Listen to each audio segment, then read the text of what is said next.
All India Muslim जमात के राष्ट्रीय अध्यक्ष मौलाना शहाबुद्दीन रिजवी को जान से मारने की धमकी मिली है। आइए बात करते हैं उनसे, उनका क्या कहना है। क्या कहना है इस बारे में? 23 तारीख की बात है कि तरावी की नमाज पढ़ने के बाद मैं बैठा हुआ था, किताब पढ़ रहा था। इतने में एक फ़ोन आया। फ़ोन करने वाले ने अपना नाम शहनवाज बताया और मुझसे पूछा कि आप किस पार्टी से जुड़े हुए हैं। मैंने बताया कि मैं किसी पार्टी से नहीं जुड़ा हुआ हूँ, मैं मजहबी और सामाजिक आदमी हूँ और दीन का काम करता हूँ, कौम का काम करता हूँ। तो मैंने इसी के जवाब में उससे पूछा, मैंने कि तुम्हारा नाम क्या है, किस पार्टी से जुड़े हुए हो? तो बताता है मेरा नाम शहनवाज है और मैं समाजवादी पार्टी से जुड़ा हुआ हूँ। फिर वो अपनी बात शुरू करता है। वो कहता है कि सीए का आपने समर्थन क्यों किया और समाजवादी पार्टी की आप मुखालफत क्यों करते हैं? और फिर इसी पे वो तल्ख बातें करता रहा और फिर उसके बाद फ़ोन कट गया और फिर दोबारा फ़ोन उसका आया। मैंने फ़ोन रिसीव किया। फ़ोन रिसीव करते ही तुरंत वो गाली गलौज पे उतर आया, मार देने, काट देने की और मेरा अंडरवर्ल्ड से ताल्लुक़ है, उठवा देने की धमकी देता रहा। फिर एक किताब मैं लिख रहा हूँ तो मैंने मेल पे मंगवाया था मैटर। उस मेल को दूसरे दिन मैंने चेक किया तो मेल पर भी उसने अपनी मेल आईडी से मेरी मेल आईडी पर उसने धमकी भरा मैसेज पोस्ट किया है। तो मेरा कहना ये है कि सीए कानून भारत सरकार ने जो बनाया है, इसका भारत के मुसलमानों से कोई लेना देना नहीं है। यही बात मैंने पहले कही है और यही बात मैं अब भी कह रहा हूँ। और ये उन लोगों के लिए है जो गैर मुस्लिम हैं और अफ़गानिस्तान, पाकिस्तान, बांग्लादेश से आए और यहाँ पर भारत में काफ़ी सालों से रह रहे हैं। उनको शरीयत नहीं मिली है तो उनको शरीयत दी जाएगी। हिंदुस्तान के किसी भी मुसलमान की शरीयत छीनी नहीं जाएगी।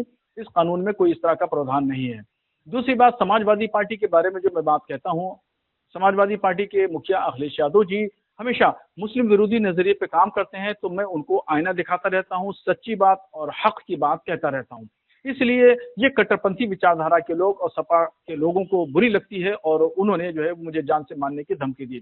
तो मैं साफ तौर पर, वाज़ेह तौर पर मैं ये कह देना चाहता हूँ कि मैं इन गीदड़ भपकियों से डरने वाला नहीं हूँ और मैं हक बात, सच्ची बात हमेशा कहता रहूँगा और हकीकत से पर्दा उठाता रहूँगा। मेरी ज़ुबान को कोई बंद नहीं कर सकता और मेरे कलम को कोई रोक नहीं सकता। कोई ताकत ऐसी नहीं है कि जो सच्ची बात और हक बात कहने से मुझे रोक सके। खुदा मेरा मालिक है और वही मौत देने वाला है और वही ज़िंदगी देने वाला है।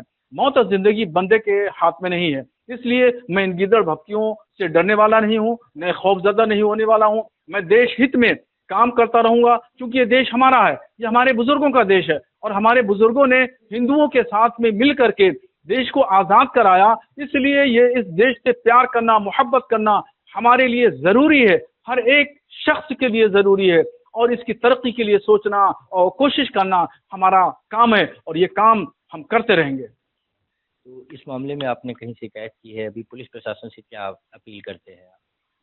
मैं अभी शिकायत करने के लिए जा रहा हूँ पुलिस स्टेशन और मैं एबीपी के माध्यम से मैं ज़िला पुलिस प्रशासन से गुजारिश करूँगा कि मेरी सुरक्षा का इंतज़ाम किया जाए और जिस दिन से ये धमकी आई है उस दिन से मेरे ख़ानदान के लोग, परिवार के लोग चिंतित हैं, फ़िक्रमंद हैं।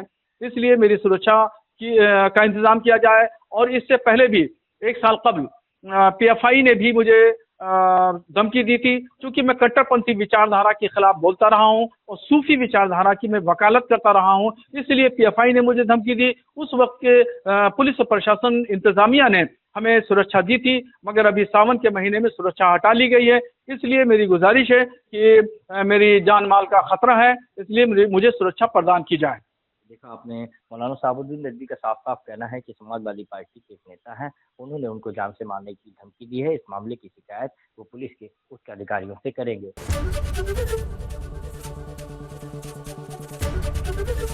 एबीपी गंगा, खबर आपकी, जुबान आपकी।